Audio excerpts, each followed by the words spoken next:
All right, it is time to begin the Philosophers. Okay, so we're going to be hitting on four main philosophers here in the coming days. Today, we're focusing solely on Hobbes and Locke. That's it. We're not worrying about the other two, Montesquieu and Rousseau, later on. All right. So let's hop right into it. We're going to focus on who these people are and their main ideas and main thoughts of government philosophy. All right.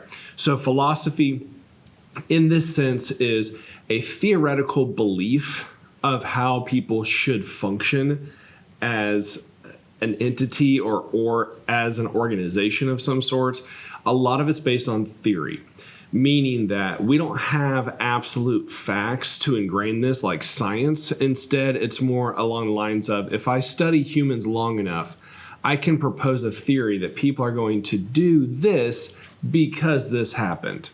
If I have a classroom full of students, I may not be able to prove inherently that there's going to be a disruption, but theoretically, I could say that student sitting in the middle of the classroom has their earbuds in, listening to blaring music, irritating everybody else in the room. Likelihood is there's going to be some sort of conflict that takes place inside the classroom. Can I prove it at the moment? No. But is it a theory? Absolutely.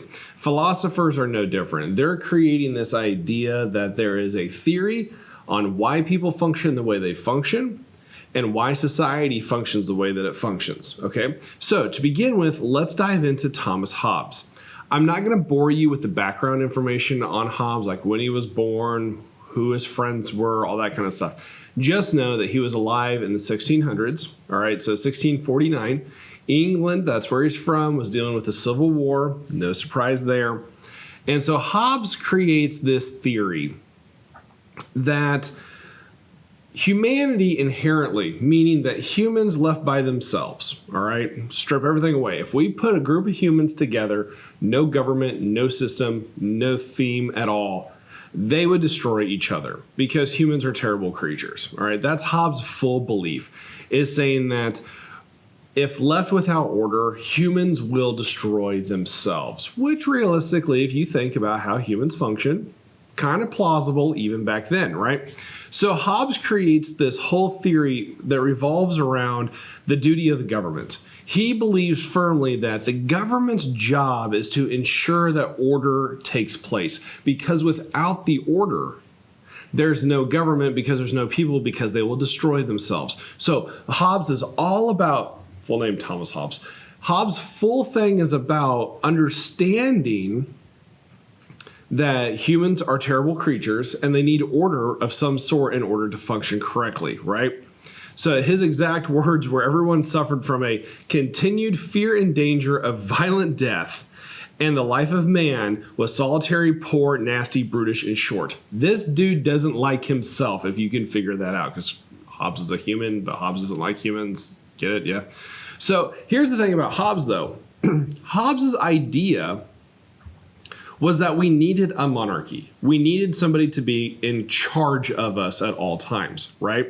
He believed firmly that a king was the best way to ensure that that social contract happened, right? So here's what Hobbes was saying. Hobbes said, humans, citizens, you people, you have these natural rights, okay? We agree to this. Life, liberty, property, so on and such, right? But you're going to sacrifice some of your rights in order to be under rule of the king. And the king's going to rule over you because the king's job is to protect you really from yourself. So you're getting rid of a little bit of your own freedom in order to be protected by the government, right? We see this in the modern day in the United States when we recognize that all people have these rights, such as the Bill of Rights that we'll talk about in a little bit. They have all these rights, but at the same time, those rights can be restricted if it's for the betterment of the people as a whole by way of the government. 1905 was a great example in the United States. We had a smallpox outbreak. There was a defiant group of people that said, you can't force me to, wait for it, wear a mask to protect myself and others, made it all the way up to the Supreme Court because they said that's infringing on my freedoms, right? The Supreme Court comes down and says later saying, no, that's not how it works. Your rights can be suspended temporarily if it's for the betterment of the public, if it keeps the organization of people safe as a whole, right? So that's Hobbes in a nutshell. He also believed that there should be no interaction between established religions and the government. That is where the United States winds up with this whole theory of separation of church and state. Religion stays over here, government stays over here. There's an invisible wall between them, okay? So that also comes from Hobbes. That's Hobbes in a nutshell. He wrote a book called Leviathan, which was like a mythical giant whale-like monster, in case you're ever curious what Leviathan is. And his whole premise about that was extending the idea that people needed some form of government to rule over them in order to really protect them from themselves, okay?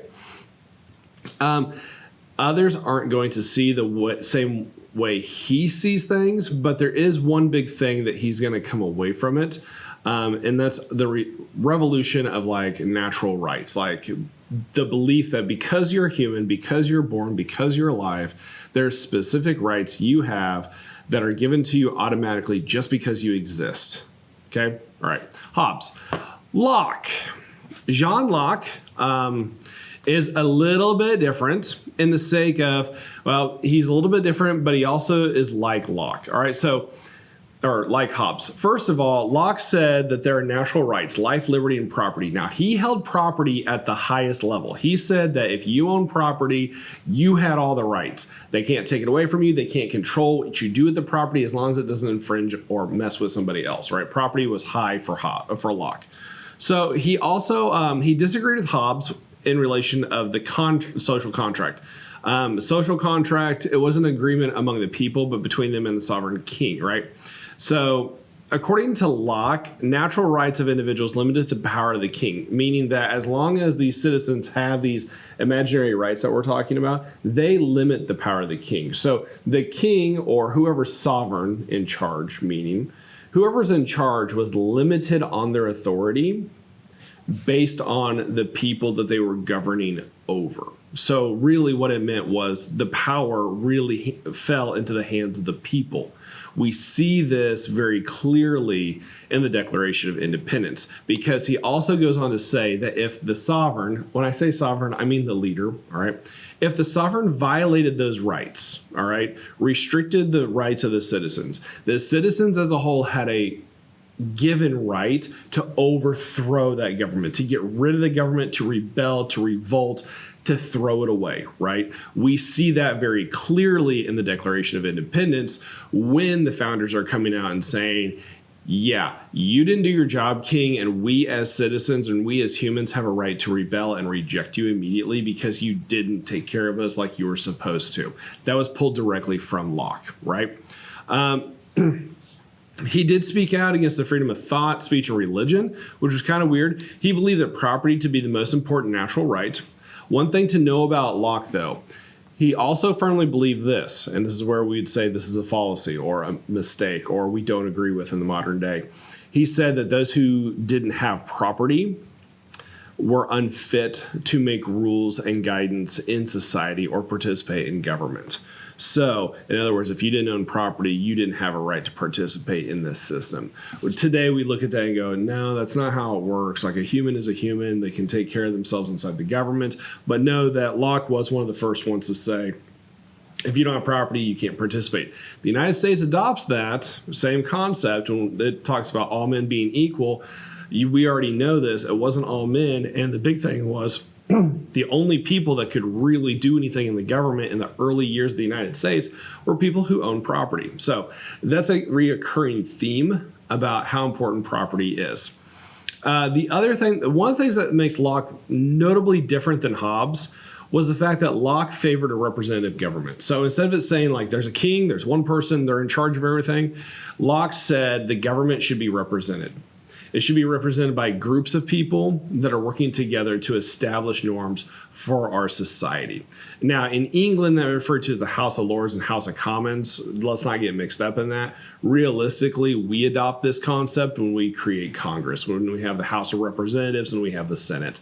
That's representation government that's given to us and saying that as long as we are participating, we are voting, we're doing those things, the people we put into office are representing us inside the government. The final real piece about Locke was the supreme authority of government should reside in lawmaking legislature. So he firmly believed that really Parliament, or in our world, Congress, he believed that that was the end-all be-all when lawmaking. All right. Now, what we're going to find out in the Constitution is similar to what Locke talks about. We adopt that policy because when we look at Congress today in the modern day of the United States, due to how our Constitution is made, Congress is who makes our laws. Now, enforcement and passing is different, but the lawmakers, that's Congress. That's why Congress, they're referred to as the lawmakers pretty frequently inside like news, media, things along those lines. So know that came from Locke also, all right? So Hobbes is saying there's natural rights, life, liberty, property. The king should rule over everyone because if they don't, the humans will destroy themselves. Locke comes in later and says, not so much. It is about property. It is about life and liberty, but it's also about representation. And it's saying very clearly, or in this theory of belief, that very much so people should be represented by groups of people instead of just one person having all the control. Okay, so that's Hobbes and that's Locke. Remember, this is theory. All right, that's what makes this kind of hard, meaning that this revolves a lot around what we believe as ideas of how society should function versus absolutes, as in it does function like this. So these are the philosophers. The reason we bring these up is because Hobbes, Locke, Montesquieu, Rousseau, that'll be part 2. The reason they're so important is because we've taken their beliefs, their ideas, their philosophies, and we took bits and pieces from it and we put it into the Constitution as a whole and the Declaration of Independence and how our government functions entirely as a group. Okay, so philosophers, there you go. That was part 1. That's Hobbes and Locke. The next section will cover Montesquieu and Rousseau. All right, peace.